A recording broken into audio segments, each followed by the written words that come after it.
Olá, sejam bem-vindos todas e todos.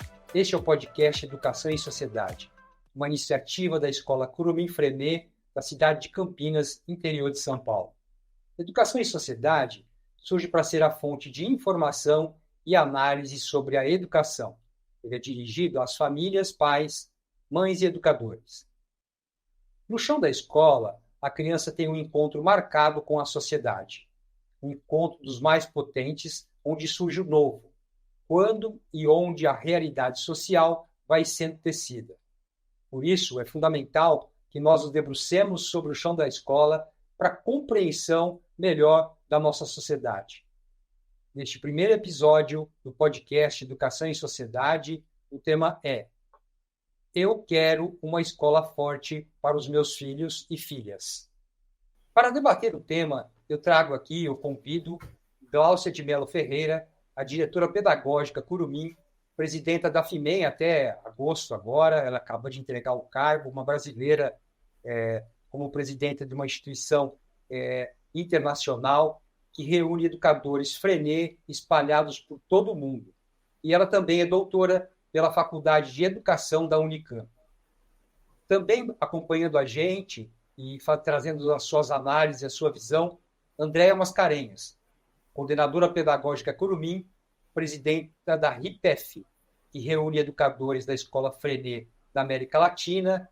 A Andréia é graduada em História pelo IFISH, o Instituto de Filosofia e Ciências Humanas da Unicamp, com experiência de mais de 18 anos na educação de adolescentes. E eu sou o Lupe Zampieri, pesquisador em Ciências Humanas, com mestrado pela PUC São Paulo e graduado em Comunicação, com mais de 30 anos de experiência na área. Bom, todo o período de matrícula, as famílias vivem esse dilema. Afinal, o que é uma escola forte para os nossos filhos? Para ajudar nessa questão, Educação em Sociedade promove um debate com educadores para trazer subsídios aos pais para a tomada de decisão mais adequada. Não se trata de uma verdade absoluta, longe disso. A gente não quer isso aqui no podcast. Mas é uma perspectiva progressista sobre a educação. Gláucia e Andréia, antes de fazer a pergunta diretamente a vocês, eu gostaria de colocar aqui, a fim da gente aquecer esse debate, uma breve enquete que fiz com alguns pais, alguns conhecidos, para entender melhor o que é essa escola forte, né? E, de certa forma, é um senso comum que escola forte é aquela que aprova no vestibular. Coloco meu filho numa boa faculdade e assim eu resolvo a vida dele. Diante dessa ideia, surgem escolas que tornam a aprovação no vestibular o mote de campanha publicitária, fazendo valer com investimentos financeiros em comunicação a ideia dela ser a escola forte, aquela escola que os pais desejam e entendem como forte.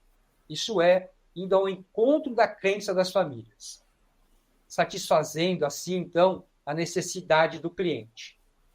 Então, eu pergunto, Gláucia e Andréia, sobre a perspectiva da ciência da educação, o que é uma escola forte para os nossos filhos e filhas?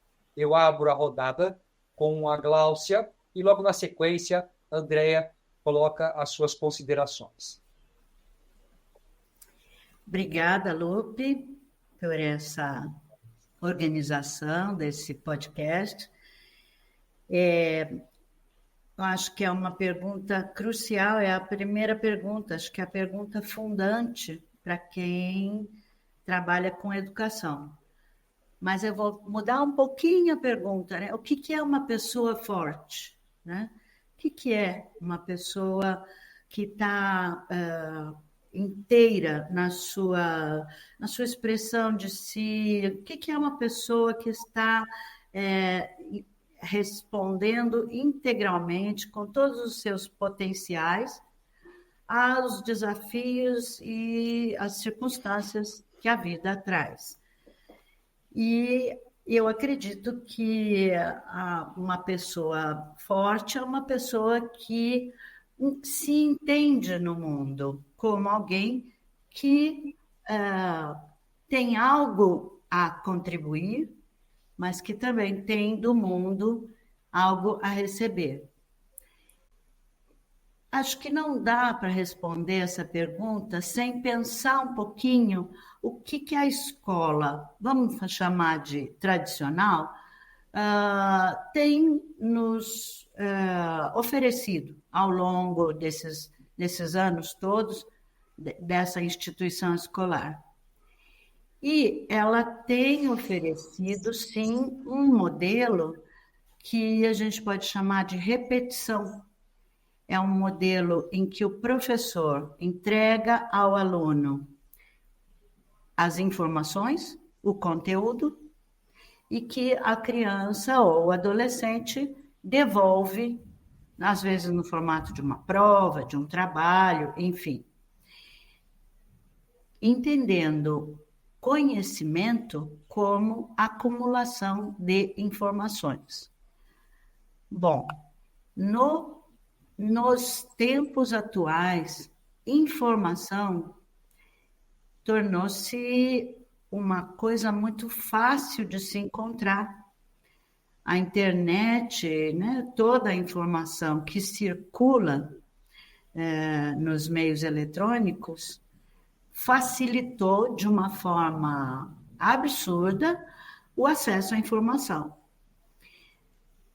Mas o que é ser forte? No meu entendimento, é saber o que é que eu faço com essa informação.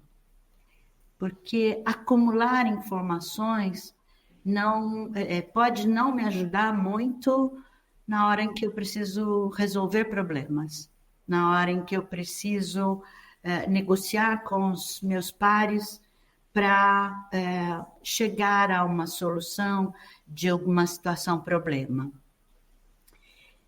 Eu acho que a gente precisa também recorrer à ideia do Paulo Freire. Essa educação, ele já denunciou há tanto tempo como a educação bancária. O professor deposita para o aluno a informação e cobra, no final de um certo período, essa informação que o aluno deve devolver quando o professor faz a prova. E o professor, gentilmente, devolve essa resposta à criança na forma de nota. Acho que não é à toa que chama nota. É por isso que é uma educação bancária também. Porque é isso, eu recebo a informação e eu devolvo. E o que a gente mais ou menos constata, com variações, é lógico, é que as crianças, os adolescentes devolvem essa informação para o professor e rapidamente esquecem. Porque não foi uma informação com a qual ele tenha que ter elaborado com todo o seu ser uma acomodação, uma assimilação dessa informação. É uma mera informação. Eu colo na cabeça e devolvo. E me livro dela o quanto antes. Então, no entendimento do Paulo Freire, no entendimento do Freinet, no nosso entendimento na escola Curumim, essa é uma educação fraca, porque ela não ajuda esse educando, essa educanda, a constituir-se como pessoa e muito menos ela ajuda na formação da sua cidadania. Então, é uma longa conversa, eu acho que a gente vai conversando um pouquinho mais, mas para começar, eu acho que o nosso questionamento é justamente esse. Uma escola forte é uma escola que prepara para o vestibular? Ou uma escola forte é uma escola que prepara para a vida, pela vida, com a vida? Acho que para iniciar, né? Pensando aqui na fala da Gláucia, e na maneira como eu compreendo a escola forte, eu gostaria de contribuir com um pensamento que é o seguinte: se a gente pensa essa escola forte no modelo que prepara para o vestibular, que prepara para o que virá, a gente está pensando numa escola que está sempre descolada do seu contemporâneo, do seu momento presente, né? Então, essa escola que não é vida para a criança que está vivendo aquela experiência daquele momento, está sempre preparando para o que virá, para mim também não é uma escola forte, né? Eu acho que uma escola forte é uma escola que possibilita a experiência do ser e do estar no momento presente, né? Senão a gente deixa de perceber tantas riquezas, tantas possibilidades de conexões, porque está sempre preparando para algo que não é, né? Que a gente não sabe como será. Inclusive, se a gente for pensar numa escola, né, que trabalha a educação infantil, o ensino fundamental, né, essa perspectiva da universidade ainda está distante, né? Então, eu acredito muito numa escola forte, que trabalha as experiências do dia a dia, do cotidiano, que abre para a escuta do que as crianças percebem no seu mundo agora, né? Das questões que são possíveis de serem problematizadas no momento que a gente está vivendo. Então, esse é um aspecto que eu acho bastante importante. E a escola forte, ela vai possibilitar que ao longo desse percurso, a gente crie sedimentos de saberes, né? Coisas que vão sendo acumuladas a partir dessas experiências, desse sentir, desse viver. E lá, quando chegar o futuro, eu acredito muito, vejo muito isso nas crianças que passam pela nossa escola, nos adolescentes que terminam o ensino fundamental, que é possível mobilizar uma série de conhecimentos e de compreensões de mundo que foram sendo construídas ao longo prazo, né? Então, eu não acredito nessa escola que prepara para o vestibular, porque é uma concepção de humano que, para mim, fica muito reducionista, né? Então, a Gláucia falou um pouco isso na fala dela, que esse ser humano integral, né, que a gente quer olhar como um ser inteiro, ele não se prepara só para uma prova de vestibular que vai acontecer num momento definido, pontual, né? E passou, né? Eu acredito muito numa formação que cria, estou com essa imagem de sedimento mesmo, né? Que vá deixando um acúmulo de experiências que, quando necessário, serão mobilizados. E penso que esse nosso mundo contemporâneo exige da gente, né, uma formação que passe pelo pensamento crítico. Então, esse acúmulo de informações que muitas escolas, né, que são mais conteudistas, que têm essa preocupação de trazer um mundo de informação e verificar ao final de um período, né, se aquelas informações estão ali como foram passadas, porque muitas vezes elas não podem nem passar pela transformação, né, da criatividade, do pensamento. Se a gente trabalha só com esse acúmulo de informações, onde é que fica o pensamento crítico, né? Como que eu dialogo com essas informações? Como que eu desvelo a construção dessas informações, né? Como que eu percebo os diferentes pontos de vista, as diferentes forças que atuam para a construção de um conhecimento, de um pensamento? Então, eu acredito que uma escola forte é uma escola que possibilita a experiência do sentir e do pensar crítico. Você falou como uma pergunta que os pais se fazem, né? E a gente fez uma reunião com as famílias dos quintos anos, semana passada, para conversar sobre o projeto de sexto ou nono ano, e a mamãe perguntou isso. E eu gosto de falar, eu gosto muito dessa pergunta. Eu falei para essa mãe, essa também é a nossa pergunta. A nossa pergunta de educadores é o que é que nós podemos proporcionar aos nossos alunos em termos da transmissão do conhecimento produzido pela sociedade até aqui, né? Esse é o nosso desafio, é o nosso papel social. E então eu penso assim, que para os pais, para as mães, eu lembro sempre do livro da Alice no País das Maravilhas, quando ela se depara com o gato e ela pergunta: por favor, senhor gato, o senhor pode me dizer para onde eu posso ir, como eu faço para sair daqui? E o gato responde: bom, isso depende de para onde você quer ir. Eu acho que os pais e as mães, eles querem o melhor para os seus filhos. E eles precisam também responder essa pergunta: que filhos eu quero deixar para essa sociedade? E que sociedade eu sonho para os meus filhos? Então, eu acho que se a gente pensa numa sociedade em que as pessoas podem realizar seu potencial de vida, sua força vital, se a gente pensa que a gente quer uma sociedade em que as pessoas possam conviver nos ambientes de forma cooperativa, de forma democrática, dialogada, então a gente precisa pensar numa educação que tente ao máximo se livrar dessa competitividade predatória, dessa competitividade do eu preciso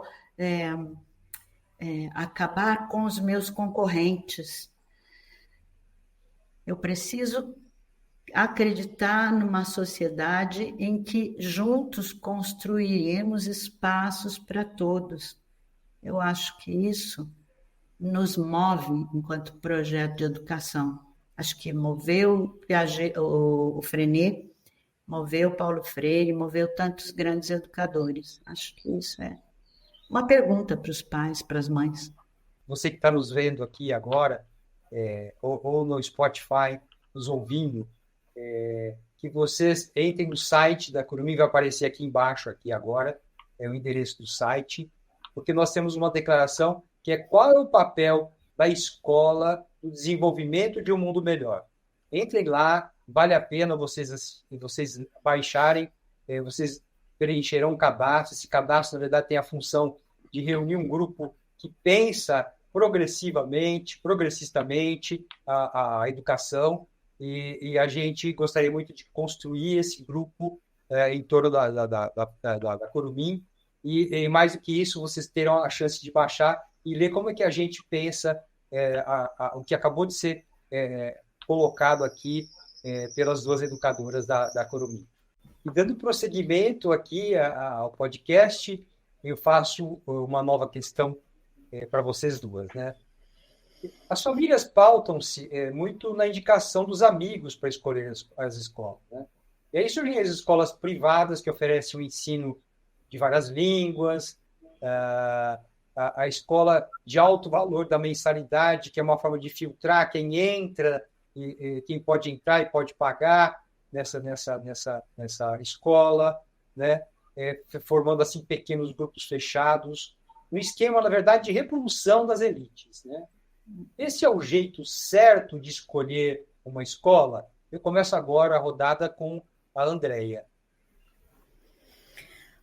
Olha, Lupe e Gláucia, eu acredito muito que essa rede, principalmente de famílias, né, que estabelecem ali os contatos e fazem a troca de informações, é uma rede válida, né? A gente sabe que atualmente muitas famílias não têm um núcleo grande não estão numa rede de apoio familiar e contam com esses contatos, com essas trocas de informação para procurar experiências de escola que tenham afinidade ali com os seus valores, né, com os seus projetos, e sei que é uma forma cada vez mais presente de conseguir conhecer diferentes experiências de escola. Então, não acho que seja uma forma errada de encontrar uma escola. Mas, quando a gente ouve a experiência do outro, não significa necessariamente que aquela experiência vai servir, né, para o que eu busco. Então, acho que depois de ouvir experiências e relatos de propostas de escola, como percebe as escolas, é importante que o pai, a mãe, a família, né, o núcleo ali de responsáveis pela criança, pelo adolescente, pensem nessas questões que a Glaucia levantou, que ser humano eu quero formar, né? Quais são os valores que eu quero fortalecer com o meu filho, né? Quais são as prioridades, as escolhas que eu acho que são válidas e que vão fazer desse ser humano um ser humano que vai contribuir para o mundo, né, que é um mundo de agora, que seja um mundo com os valores que a gente acredita, né? Então, eu acho que tem a possibilidade das duas coisas. A questão do filtro, né, de não só pelo valor de mensalidades, mas a gente sabe, inclusive, que algumas escolas fazem testes com os alunos, né, para avaliar se serão aceitos em determinada escola. Eu acho que esse tipo de critério acaba fazendo da escola um lugar de homogeneidades, de padrão, de não convivência com a diferença, né? Então, eu acho que quanto mais rico for o ambiente da escola, do ponto de vista das diferenças, mais rica é a experiência de estar na escola, né? Sem contar que o próprio o que compõe esse padrão, né? Também é questionável se o que eu estabeleço como critério é o valor econômico, é a posição social, né? A gente, acreditando numa educação progressista, a gente luta pela emancipação de classe, né? E a gente sabe o quanto que essa formação, né, de compreensão das desigualdades, do contexto social, das diferenças de classe é importante para a formação do cidadão. Então, acredito muito mais na diferença e não nesse padrão aí que algumas famílias acabam optando. Glaucia? Bom, eu acho que endosso tudo que a Andrea falou, é bem por aí mesmo. Eu acho que a gente tem tido na escola uma experiência interessante, que é de famílias que buscam a escola Curumim justamente por saberem que é uma escola que aceita, abarca a diferença. A diferença nesse sentido de que nós somos uma escola inclusiva, convivemos com diferença, tanto no sentido socioeconômico, através de um pequeno programa de bolsas que a gente luta muito para manter, mas também pelo acolhimento de crianças com deficiências, adolescentes com deficiências, que trazem para o ambiente escolar uma riqueza inestimável. Esse convívio, essa aprendizagem do que um consegue, do que o outro consegue, isso é o que vai permitir você ajudar a formar uma criança cidadã, um adolescente cidadão, nesse sentido de ser inclusivo, né? Eu acho que a escola, essa ideia da escola de elite, ela é uma coisa contra a qual a gente tem que lutar, inclusive em outros níveis da nossa vida social, né?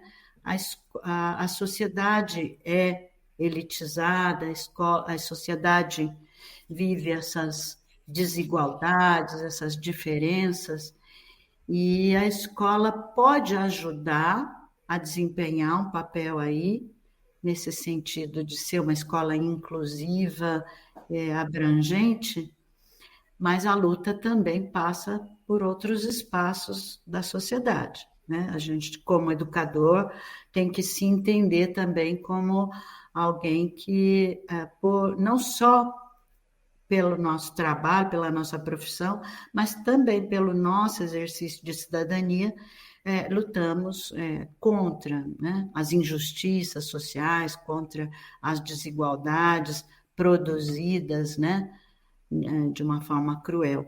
Então, eu acho que, bom, não sei, eu acho que a Andrea já colocou bastante coisa aí a respeito disso, acho que mais ou menos está respondida, né? Sem dúvida está sim.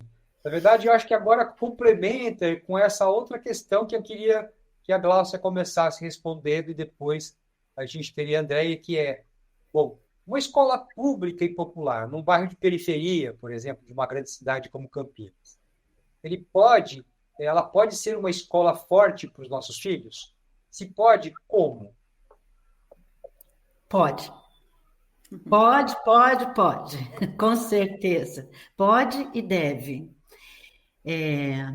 Acho que um pouco isso volta naquilo que eu estava falando, do papel do professor também como alguém que tem um projeto de sociedade, né? Não é alguém que vai simplesmente reproduzir uma sociedade dada com as suas injustiças. Acho que a gente tem um papel aí político muito importante. Acho que essa pergunta talvez tenha aí por trás a ideia de que, por estar na periferia, tem condições mais fracas. É verdade, por um lado, são condições mais adversas, né, que às vezes podem estar prejudicando o pleno movimento dessas crianças brasileiras e brasileiros que têm todo o direito, que merecem, né, uma boa educação. Eu acho que, bom, começa que o Freinet, ele desenvolveu todo esse edifício pedagógico trabalhando em condições de escola pública francesa no entre-guerras da França, que sofria dificuldades enormes, e no pós-Segunda Guerra Mundial. Então, ele lidou a vida toda com as crianças da classe trabalhadora, com as crianças de ambientes, digamos, mais desfavorecidos. E foi para elas, para essas crianças, que ele desenvolveu essa pedagogia, porque formar uma criança que possa olhar criticamente para o seu entorno e que possa atuar no seu meio de alguma forma. Eu acho um pouco só, eu estou falando isso e estou me escutando falar e me preocupa um pouco em pontuar o seguinte, que a escola também, ela não é a panaceia para todos os males. Ela não é milagrosa, ela não vai resolver todos os problemas da sociedade. Ela atua na sua esfera. Então, uma escola assim, ela, para a classe trabalhadora, para as periferias, ela pode, sim, ajudar a formar cidadãos fortes. E é isso que é para isso que a gente luta. Mesmo sendo aqui uma escola particular em Campinas, a gente também procura favorecer a formação de professores das escolas públicas, procura trocar ideias com esses professores que também produzem os seus saberes e trocando essas ideias, fortalecer essa prática pedagógica emancipadora, essa prática pedagógica de fortalecimento da personalidade das crianças. Andréia? Totalmente de acordo com as palavras da Gláucia, né? Sim, uma escola de periferia, de uma grande cidade, precisa ser uma escola que trabalhe para a emancipação de classe, né? começando ali pelos alunos e atuando como estrutura da comunidade, né? Então, trazer a comunidade para a escola é um momento bastante importante de fortalecimento dessa proposta, né? Então, muitas vezes, a experiência escolar, praticamente sempre, ela é a porta de entrada das crianças para o mundo social, né? Então, trabalhar com as crianças numa perspectiva, né, de cidadania, de aprendizagem da escuta, de desenvolvimento da palavra, da argumentação, né, o que a gente faz muito, por exemplo, nas nossas rodas de conversa, sabemos que é uma prática presente em muitas escolas públicas da rede de Campinas e da região, colocar a escuta do professor para o que as crianças trazem do seu mundo, ajudá-las nessa compreensão de mundo, nessa perguntação sobre o mundo, é um papel importante da escola nessa perspectiva progressista e emancipadora. E entender que a escola precisa se abrir ali para aquele bairro, né, para oferecer esse espaço também para as famílias, que, como a gente sabe, né, o trabalhador brasileiro, muitos pais, muitas mães saem de casa às 5 da manhã, né? Eu vivo isso, sou professora de escola pública há 28 anos e ouço as histórias das famílias que a mãe sai de casa para trabalhar às 5 da manhã e ela volta às 8 da noite, depois de um longo dia de trabalho. Então, a escola também conseguir olhar para essa realidade das famílias que frequentam a sua escola e ajudá-las nessa compreensão dessa realidade, né? Então, também acho que é um papel nosso de educador, primeiro com as crianças, com os adolescentes, mas também possibilitando espaço de debate, de reflexão sobre as condições de vida que a gente leva no mundo atual, né? Enquanto trabalhador, enquanto trabalhadora. E se não for a escola ocupando esse lugar de reflexão e debate, né, que outra estrutura poderia acolher, né, essa necessidade? Então, acho que como papel da escola pública é fundamental. Legal, muito bom, adorando esse bate-papo. E eu queria trazer aqui um assunto que é muito pertinente ao que estamos falando agora. Que pensar em educação necessariamente é pensar em sociedade, né? Afinal, estamos falando da formação de crianças que serão agentes, né, sujeitos que vão atuar e constituir, como a Gláucia disse, a realidade social. Em contrapartida, quer dizer, o mundo que enfrenta hoje os maiores desafios pelos quais já passou. Os números da desigualdade social são os maiores de todos os tempos, né? E a crise climática põe em risco a vida do planeta. Então, isso quer dizer que a educação, nas últimas décadas, errou feio na formação das atuais gerações? Quais são as características dessa educação hegemônica dessa última década que colocou a gente nessa enrascada? Gláucia. Bom, eu não colocaria assim as últimas décadas, a educação errou.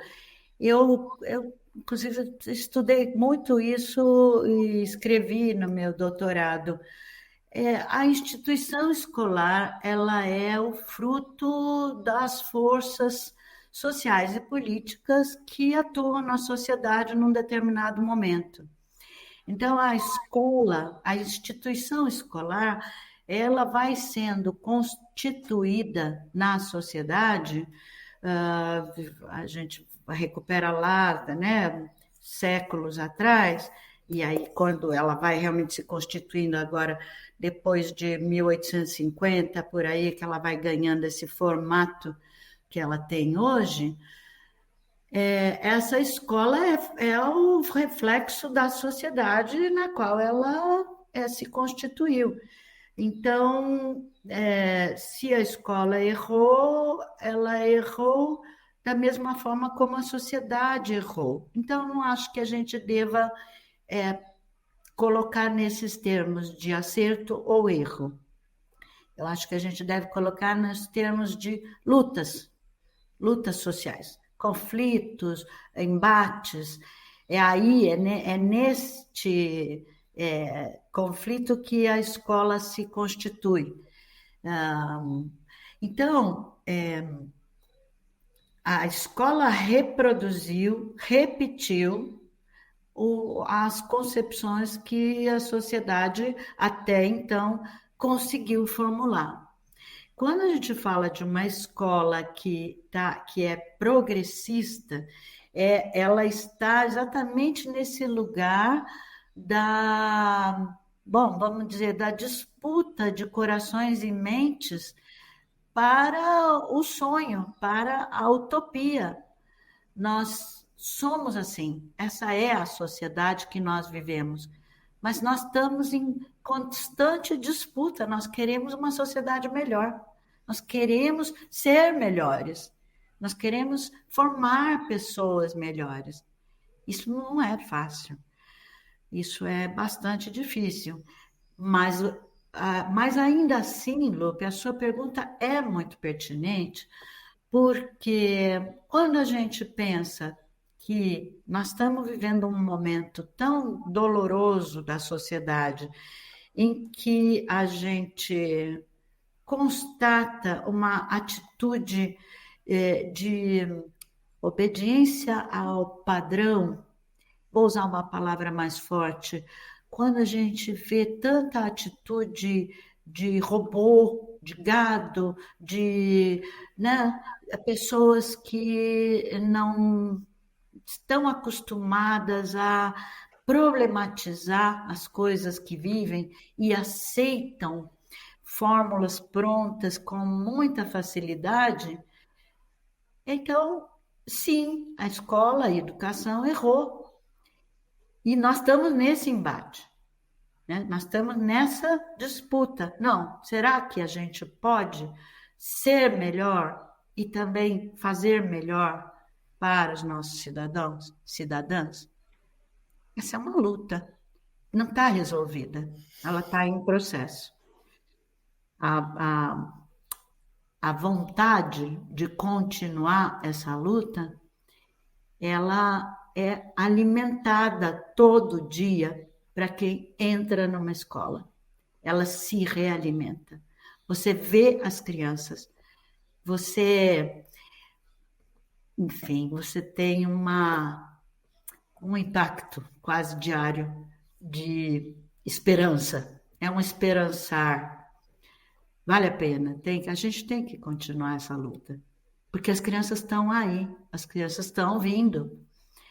E elas merecem. Muito bom. André, agora é contigo. Pensando, né, no que a Gláucia nos traz, assim, não tem outra maneira de ver toda essa realidade que a gente vive como uma situação que sofre e causa, né, forças extremamente complexas, né? Então, a escola é um grãozinho de areia nesse mundo complexo aí de situações que operam na formação, né? E que a gente não pode esquecer que a gente está numa realidade dentro de um sistema de produção capitalista e que a escola também muitas vezes não tem só ela forças de transformação, né? A gente não, como a Gláucia disse há umas falas anteriores, não é tarefa da escola transformar essa realidade. Então, inclusive, a gente precisa trabalhar com as nossas crianças, com os nossos adolescentes, as condições de desvelar essa realidade, né? De entender ali, claro, né? De acordo com cada idade, quando falo agora, penso mais nos adolescentes, de perceber bastante, né? Quais são os agentes que atuam nas forças, né? Como escapar desses reducionismos de que questões ambientais estão apenas ligadas a hábitos pessoais, né? De que isso fica descolado ali da atuação das grandes corporações, das grandes, causando inclusive um sentimento de culpa ambiental nas crianças, né? Eu e Glaucia estávamos conversando sobre isso outro dia. Então, acho que é papel da escola trabalhar no sentido de desvelar toda essa rede de atuação que opera sobre a nossa realidade. E acredito que uma escola, como a Escola Curumim, né, ou os educadores que trabalham com a pedagogia Freinet, eles podem caminhar muito mais na direção dessa educação crítica, porque a gente dispõe, né, coloca ali no nosso cotidiano da escola uma série de ferramentas e de possibilidades de trabalho que vão contribuir para esse desvelamento, né? Então, quando a gente faz assembleia de turma com as crianças, né, coloca todo mundo para ouvir o ponto de vista que pode ser diferente. Quando a gente coloca as crianças e os adolescentes numa posição de autoria, de produção de saberes, de saber que uma informação que a gente lê, né, no mundo, que a gente ouve, que a gente recebe, ela vem de algum lugar, ela é produzida a partir de um ponto de vista, e uma série de outras situações que a escola precisa promover com seus alunos, no seu cotidiano, porque é vivendo, né, esse ambiente na escola que a gente pode, de alguma forma, construir nesses sujeitos esse outro jeito de estar no mundo, né? Então, as experiências escolares que passam pela democracia, pelo debate, pela escuta, pela criação, pelo protagonismo, a gente aposta, né, acredita e já vê muitos frutos disso das crianças e dos adolescentes que se formam na nossa escola, das histórias que a gente ouve depois de tanto tempo deles terem ido embora da escola, de que tem ali um sedimento que fica, né, uma formação integral que vai sendo acumulada a partir dessa experiência de escola. Muito bom. Eu acho que agora, para finalizar, não que vocês não tivessem já construído essa ideia, mas acho que agora a gente pode sintetizar aqui, quer dizer, diante de tudo isso, o que é uma escola fraca na educação das futuras gerações? Sou eu? Glaucia, por Por favor. favor, Glaucia. Bom, eu acho que uma escola fraca é uma escola que não contribui para botar em ação todas as energias, todas as faculdades, todos os talentos de uma criança, de um adolescente.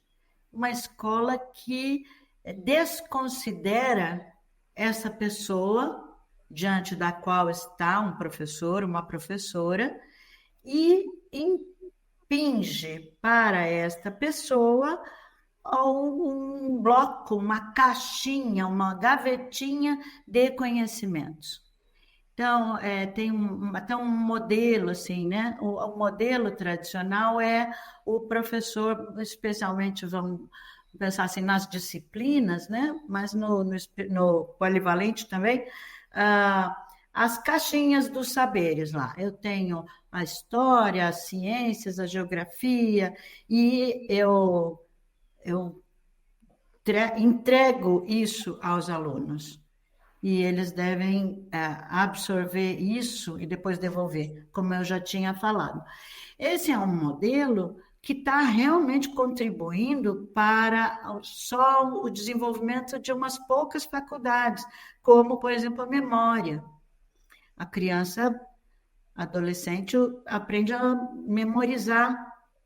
Às vezes, um pouco mais desafiadora, aí ela, né, arranja lá umas formas de fazer uma associação, de lembrar disso, daquilo, mas a criança não é convidada a fazer perguntas.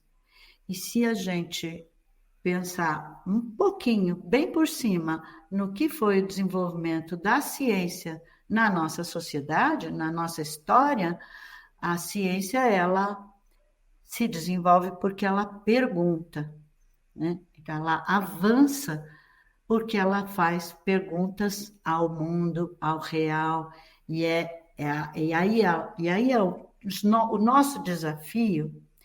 Eu não gosto muito de falar o que é uma escola fraca, eu prefiro falar o que é uma escola forte, tá, Lupe? Uma escola forte é essa que vai ajudar, assim, uma criança está lá, as crianças chegam numa roda de conversa e uma criança conta que o cachorro dela está doente. Ai, meu cachorrinho está doente e tal. E isso chama a atenção dos alunos. Pode ser um exemplo bobinho, mas é esse exercício diário dessa perguntação que a Andrea falou, que vai aglutinar temas. Em torno disso se constrói o que o Freinet chamava de complexos de interesse. Vai se constituindo um projeto.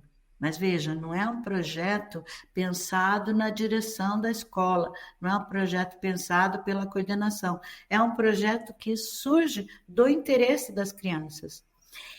Vamos estudar cachorros, vamos estudar animais domésticos.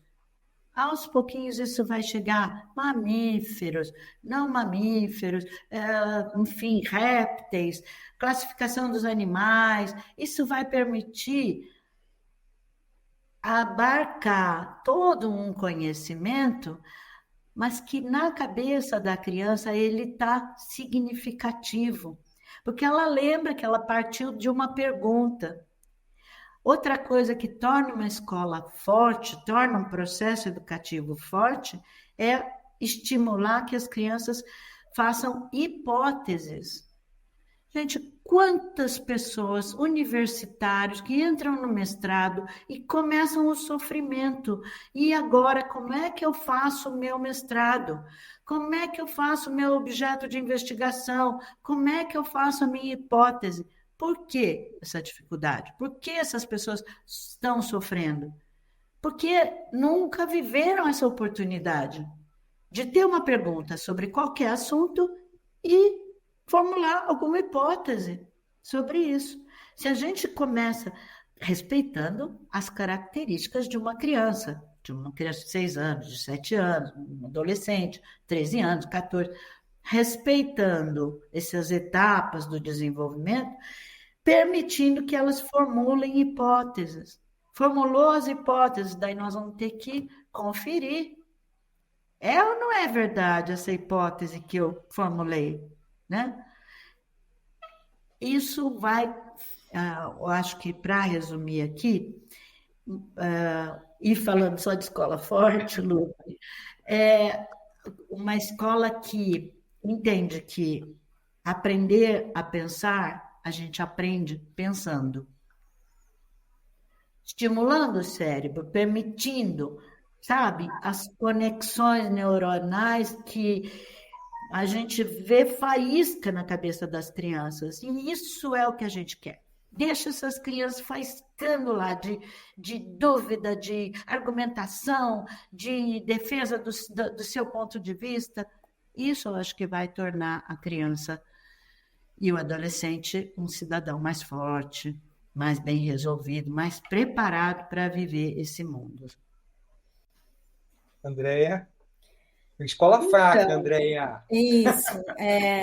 Eu penso, né, que uma escola fraca é uma escola que coloca como desafio sempre o individual. Aí não dá para falar da fraca sem falar da forte, né? Porque eu acredito que uma escola forte é a escola da experiência coletiva. Quando você dispõe ali, né, apenas as experiências que vão ser medidas de maneira individual, né, esperando que todo mundo chegue ao mesmo ponto, do mesmo jeito, ao mesmo tempo, você trabalha ali com a possibilidade de que todo mundo é igual, né? E aí tem o destaque, aquele que alcança o sucesso, e aí ele ganha uma visibilidade no grupo pela invisibilidade de todos os outros, né? Então, na escola, quando coloca um desafio que é coletivo, né? Então, a gente precisa buscar soluções em que a gente consiga incluir todo mundo, que a gente consiga resolver bem para todo mundo, que a gente consiga perceber que todos os envolvidos no processo alcançam as suas metas podem ser individuais, né? As pessoas vão chegar em diferentes pontos de diferentes maneiras, mas tem ali uma força do coletivo que trabalha para possibilitar que todo mundo chegue, né? Eu acho que é um papel importante da escola, principalmente em tempos em que a gente vive fora da escola, um ambiente muitas vezes de violência mesmo, né? De competitividade, de agressividade, de não conseguir desenvolver empatia, de não conseguir fazer uma escuta, não conseguir perceber o sentimento do outro. Então, cada vez mais eu penso que uma escola fraca é essa escola do indivíduo e que busca atender apenas o desejo, né? Ou que premiar apenas o melhor, o primeiro, o ranking, né? Aquele que está no ranking dos melhores. E a escola boa é a escola que tem como força, vamos levar todo mundo para chegar junto com sucesso, né? Com suas diferenças, com as suas características pessoais, mas vamos junto, num corpo, né? Então, acredito que uma escola forte é essa escola que se faz corpo. Corpo com os alunos, com as alunas, corpo com a equipe, com os professores e corpo com as famílias, né? Então, nessa força coletiva é que a gente pode, de verdade, viver transformação na escola e depois, então, junto, né, na sociedade. Eu posso acrescentar uma coisinha? Eu gosto muito dessa fala que a Andrea fez. E, assim, historicamente, ontem teve uma outra reunião com as famílias para mostrar o projeto ali do primário, né, Fundamental 1, e nós estávamos, eles perguntaram sobre avaliação e tal, e eu lembrei que a gente tinha lá, até os anos 50, 60, 70, o professor bom era aquele professor que reprovava todo mundo. Isso dava para ele uma importância, ele era o carrasco, e ele era admirado por reprovar todo mundo. Isso se mostrou um modelo principalmente economicamente inviável, porque aí as crianças iam ficando excluídas. Então, era uma escola que posava de forte porque excluía todo mundo.